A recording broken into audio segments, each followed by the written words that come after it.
সুপ্রভাত আমার প্রিয় পরিবার, তোমরা সকলে কেমন আছো? আশা করছি সকলে খুব ভালো আছো আর সুস্থ আছো। আমার নতুন আরও একটা ব্লগে তোমাদের সকলকে জানাচ্ছি অনেক স্বাগত আর আমার অনেক ভালোবাসা। আজ সোমবার, বাজে এখন 9:30। দাঁড়িয়ে আছি লিচু গাছের নিচে আর দেখছি যে লিচুগুলো সুন্দর, দেখো রং ধরে গেছে। দেখলেই জানো তো খেতে ইচ্ছে করে। তোমাদেরও হয়তো দেখে খেতে ইচ্ছে করছে, তাই না? বলো, কমেন্ট করে জানিও যে লিচু দেখে তোমাদেরকে খেতে ইচ্ছে করছে। আমার তো এখানটা দাঁড়িয়ে থাকলে খেতে ইচ্ছে করে। চলো একটা পারি। গতকালকে যেন একটা খেয়েছিলাম, আম যেমন টক তেমন টক ছিল। এই দেখো তো লিচুটা কত সুন্দর রং ধরে গেছে। একটা পারি, পেরে দেখি খেয়ে কেমন লাগে।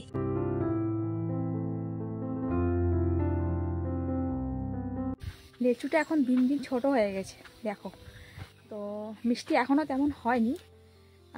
আরও কিছুদিন যাক, তারপর মিষ্টি হবে। তো আমি এইভাবেই কোনো দিন মানে যে পেরে লেচু কোনো দিনও মানে আছে না যে মা পেরে রাখলো বা ঘরে আছে খাবো, তেমন খাই না। যখন থেকে আর কি বিয়ে হয়েছে আমার, গাছের নিচে দাঁড়িয়ে দাঁড়িয়ে একটা একটা পারবো আর একটা একটা খাবো। এইভাবে খাওয়ার কিন্তু মজাটাই আলাদা হয়, তাই না বলো? চলো এই যে পড়ে গেল, যা চলো আর একটা পেয়ে নি, আশাটাই শেষ না। এটা আবার কপালে ছিল না হয়তো।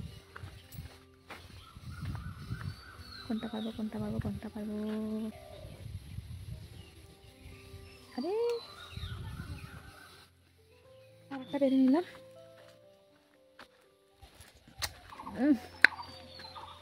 গতকালকে খেয়েছিলাম, একটু বেশি টক ছিল। আজকে একটু মিষ্টি মিষ্টি লাগছে। বা একদিনে এত মিষ্টি হয়ে গেল। চলো মুখে খেয়ে নি। আর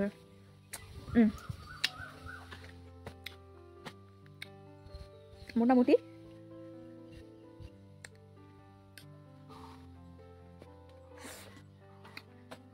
খেয়ে নিলাম। এদিকে দেখো কাপড় চাপড় আছে, স্নানের কাপড়ও আছে, ধোয়ার বাকি। চলো এখন একদিকে রান্না করতে থাকি। এই রান্নার কি অবস্থা! আজ সকাল সকালে আমার স্নান শেষ, রীতিচক্র চলছে তাই। তো ঋতিকা বাবা কাজে যাওয়ার আগে আমাকে বাইরের জল, ঘরের জল, সমস্ত জল তুলে দিয়ে গেল। তোমরা তো জানোই আমাদের বাড়িতে ঋতুচক্র চলাকালীন আমরা 3 দিন কুয়া ধরি না। তো খুব কষ্ট হয়ে যায় জানো তো এই দিনটা আর কি। 3 দিন অন্য কেউ জল তুলে দেয়, তারপর সমস্ত কাজকর্ম করতে হয়। তার মধ্যে আজ মাও ঘরে নেই। তো ঋতিকা পাপা আর কি ঘরের জল 1 বালতি, মানে খাওয়ার বালতি, তোমরা দেখতে পাচ্ছ কত ছোট আমাদের। তো 1 বালতি জল তুলে দিল, আর হচ্ছে একটা লাল গামলা 1 গামলা জল তুলে দিল। কারণ আমি তো পরে আর জল তুলতে পারবো না। আর হচ্ছে বাইরের 2 গামলা জল আর ছোটো বালতি 2 বালতি আর কি জল তুলে দিল। তো এই জল দিয়ে আমার সারাদিন আজকে চলতে হবে। যাই হোক, খুব কষ্ট করে আর কি অল্প অল্প জল দিয়ে সকাল থেকে কাজ করছি। তো এখনও কাপড় চোপড় ধোয়া বাকি আছে, স্নানের কাপড় আর কালকে কিছু কাপড় বাকি আছে। তো জানি না আজকে সারাদিনটা যে কিভাবে যাবে, কিভাবে যে আমি চলবো। মানে জল মানে শেষ হয়ে গেল, আমি কাকে বা বলবো যে জল তুলে দিতে। তো ও আসা পর্যন্ত আর কি আমার এইভাবে চলতে হবে, একটু একটু জল দিয়ে আর কি কাজকর্ম করতে হবে।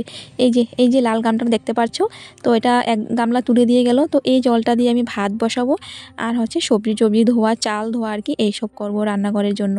আর খাওয়ার বালতি 1 বালতি আছে, ওটা শুধু খাওয়ার জন্য। ও আসলে তারপর আবারও জল তুলে দেবে। চলো ওইদিকে ভাতটা বসিয়ে দিয়েছি, আর ওই যে কড়াইতে ডাল বসিয়ে দিয়েছি। ডালটা আস্তে আস্তে ফুটছে।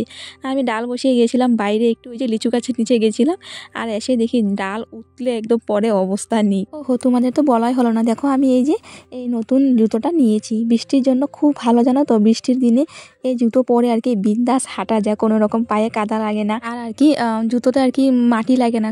আর অন্য জুতা পরলে আর কি, যেমন অন্য চটি পরলে আর কি পুরো মাটিতে একদম মানে ভর্তি হয়ে যায় আর একদমই হাঁটা যায় না। তো এটা বর্ষার দিনের জন্য নিলাম, বর্ষার দিন শেষ হয়ে গেলে আবারও ধুয়ে তুলে রেখে দেবো।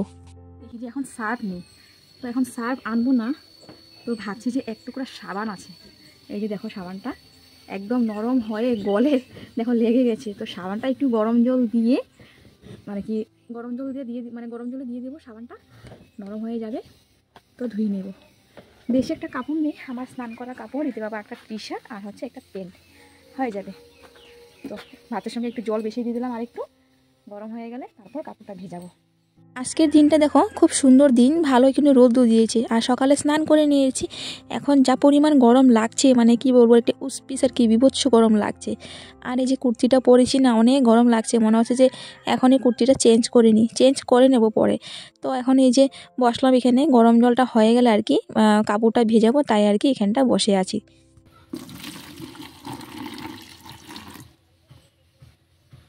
গরম জল দিয়ে সাবানটা সুন্দর নরম হয়ে গেছে, কিন্তু না ফ্যান একদমই ওঠেনি। তো কোনো মতে আর কি কাপড় ধুয়েছি। এই যে প্রথমে ঋতিকা বাবার এই যে প্যান্টটা ধুয়েছি, এই প্যান্টটা পরে ক্যাটারিংয়ে গেছিলো, আর এই যে তরকারি দাগ টাগ একদম লেগে অবস্থা নেই। তো সাবান গুলে তেমন একটা ভালোভাবে ধোয়া হয়নি, ফ্যানা টানা কিছুই উঠেনি, এমনি আর কি প্রথমে তো প্যান্টটাই দিয়েছি, তবু আর কি ভালোভাবে ধোয়া হয়নি। আবারও সার্ফ আনলে তারপর আবারও ভালোভাবে ধুয়ে দিব। তো আজকে খুব কষ্ট হয়ে যাচ্ছে বন্ধুরা জলের জন্য, এত কম জল দিয়ে কাপড় ধুয়েছি কি বলবো তোমাদের, মানে খুব কষ্টতে যাচ্ছে আর কি দিনটা আজকে জলের জন্য। তো মানে জল থাকা সত্ত্বেও আর কি যে তুলতে পারবো না, তাই আর কি। তো খুব কষ্ট করে ধুয়েছি, এখন মাত্র বাকি আছে 1 গামলা আর একটা বালতি জল আছে, এটা দিয়ে আমার আজকে সারাটা দিন যেতে হবে। ঋতিকা আবার যখন আসবে তখন তুলে দেবে। আর 1 গামলা যে বললাম, 1 গামলা ফুল না, মানে গামলাটা ভাঙ্গা, তো ওপর দিক ভাঙ্গাটুক জায়গা তো জল থাকে না, মানে ভাঙ্গার নিচ পর্যন্ত জল আছে, আর একটা ভাঙ্গা বালতি, মানে দুটোটা ভাঙ্গা বালতি ভাঙ্গা গামলা জল আছে। আর 1 গামলা জল, 1 বালতি জল, ছোট বালতির জল সব শেষ। সত্যি কথা বলতে এই যে এই দিনটা আমার যে এত রাগ হয় কি বলবো তোমাদের, জলের জন্য এত সমস্যা হয়ে যায়। তবুও মা যদি ঘরে থাকতো, তবুও মানে জল শেষ হয়ে গেলে মাকে বলতে পারতাম 1 বালতি তুলে দেওয়ার জন্য। তো আজকে তো মাও নেই ঘরে, কি যে করব। এই যে গামলা দেখো শেষ খালি, এই যে বালতি টালতি সব খালি দেখো। তো 1 গামলা জল আছে, ওইটা দিয়ে আমার সারাদিন পার করতে হবে। এত জোরে খিদে পেয়ে গেছে কি বলবো তোমাদের, থুর করে শরীরটা কাঁপছে, মুখটা কাঁপছে, হাত পাটা কাঁপছে। তো এখন ভাত খাবো, ভাত নিয়ে নিয়েছি, আলু ভাজা আর ডাল, তো আর কিছু তো করলাম না। তো ভাত খাবো, দেখো শ্বাস ফুলছে আমার খিদে। এই যে দেখো আলু ভাজা নিলাম বেশি করে, আর ডালটা একটু বেশি করে নিলাম, আর ভাতটাও তো বেশি করে নিলাম। ভগবান জানে এখন খেতে পারবো কি না, কারণ এত জোরে খিদে পেয়ে গেছে। আর দেখবে বেশি খিদে পেলে না ভাত খাওয়া যায় না তেমন। আর এই যে এদিকে নিলাম আচার, চলো খেয়ে নিই ভাত। আর বাজে হচ্ছে কয়টা দাদা দেখি, 12:54 বাজে, একটা বাজবে আর কি। ঋতিকাকে ফোন করলাম, মেয়ে বলছে যে আজকে ওইখানে সয়াবিন তরকারি রান্না করেছে। আমাকে বলছে যে মা সয়াবিন তরকারি খাবা নাকি, মানে আমি সয়াবিন খেতে ভীষণ ভালোবাসি। তো আমাকে বলছে দেখো মেয়ে এখন কতটা দুষ্টু হয়ে গেছে, আমাকে ফোনে বলছে যে মা সয়াবিন তরকারি খেলে জলদি আসো বলে। অনেকক্ষণ পর আসলাম বন্ধুরা, বাজে এখন 7টা, এইমাত্র ভিডিও পাবলিক করেছি। আর ঋতিকা আবার কাজ থেকে চলে এসেছে, ও চা খেয়ে সন্ধ্যাবাতি দিয়ে আবার চলে গেলো ঋতিকাকে আনতে। আমি যেহেতু সন্ধ্যাবাতি দিতে পারবো না, তাইকে ও দিয়েছে। তো যাই হোক ঋতিকাকে আনতে গেলো, ঋতিকাকে ফোন করলাম, তো ফোন করে বললাম যে পাপা তুমি আজকে থেকো না এখানে, চলে এসো, কারণ তোমাকে ছাড়া আমি রাত্রে ঘুমাতে একদমই পারিনি। তো বলছে ঠিক আছে মা, আমি চলে আসবো পাপার সঙ্গে। তো ওই তো গেল ঋতিকা বাবা আনতে। তো এখন আমার বর্তমান কোনো কাজকর্ম নেই, এই তো শুয়ে থাকবো, বসে থাকবো, ও আসুক তারপরে দেখি কি রান্না করি। দুপুরে তো করেছিলাম ডাল আলু ভাজি, এখন দেখি ও আসুক তারপরে। ফটো করুন না, তুমি ঘুরে আইসো, একদিন থাইকা আইসো, ফটো করুন না তো কি করুন। হ্যাঁ বাজারে একটা লতে দেখি তো, প্লাস্টিকটা লইতে পারো নাকি, বাড়ি নাকি? তাইবার সময় কি পাপার গুলো একবারও উঠছো না, পুরা হাইটটা আইসো। থাক থাক থাক থাক থাক, পড়েছো।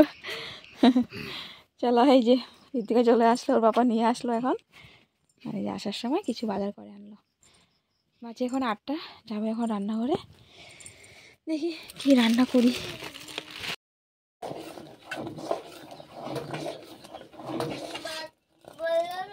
সবজির মধ্যে আনলো হচ্ছে চাল কুমড়ো, টমেটো, তারপর শিমলা মির্চ, ভেন্ডি, পেঁপে আর পটল আনলো, ভাত করলা আনলো। তো পেঁপেটা আমি আনতে বললাম ওকে, কারণ এই দিনটা আর কি পেঁপে টেপে খাওয়া খুবই ভালো আর কি এই সময়টায়, মানে পেট ঠান্ডা থাকার জন্য আর কি। তো যাই হোক এখন রান্না করব হচ্ছে ভাত করলা ভাজা, দুপুরের ডাল আছে, বাস হয়ে যাবে। এই যে ভাত করলা গোল গোল করে কেটে নিয়েছি, এখন ভাজা করে নেব। বন্ধুরা আমাদের রান্না বান্না শেষ, দুপুরের ডাল আর হচ্ছে এখন ভাত করলা ভাজা করলাম, মানে কাঁকরোল আর কি, অনেকে কাঁকরোল বলে, আমরা তো ভাত করলা বলি। তো এই যে ঋতিকা পাপা এদিকে, আর এই যে এদিকে ঋতিকা, কালকে ভিডিওতে তোমরা দেখতে পাওনি রাত্রিবেলা, দেখো। তো এই যে কাকে দিলে একটু মাংস, তো এই যে ঋতিকা পাপা আর কি অল্প অল্প খেয়ে নিচ্ছে। চলো তাহলে খেয়ে নিই ভাত, আর আজকে অনেকটা তাড়াতাড়ি খেয়ে নিচ্ছি, 9:30 বাজে এখন। চলো খেয়ে নিই। উঠে পড়েছি বন্ধুরা বিছানায়। আর আজকের ভিডিওটা জানি অনেকটাই ছোট হয়ে গেছে বন্ধুরা, আজকে তেমন কাজকর্ম শেয়ার করাই হলো না, আজকে তেমন কাজকর্ম এত একটা ছিলও না। তো যাই হোক ভিডিওটা তাহলে এখানে শেষ করছি, দেখা হচ্ছে তোমাদের সাথে আবারও পরবর্তী ব্লগে। সবাই ভালো থাকো আর সুস্থ থাকো, আর কি বলবো বন্ধু তোমাদের। তো চলো tata, bye bye, good night. চলো টাটা টাটা বন্ধুরা, গুড নাইট। আমরা বিছানা উঠে পড়লাম, টাটা।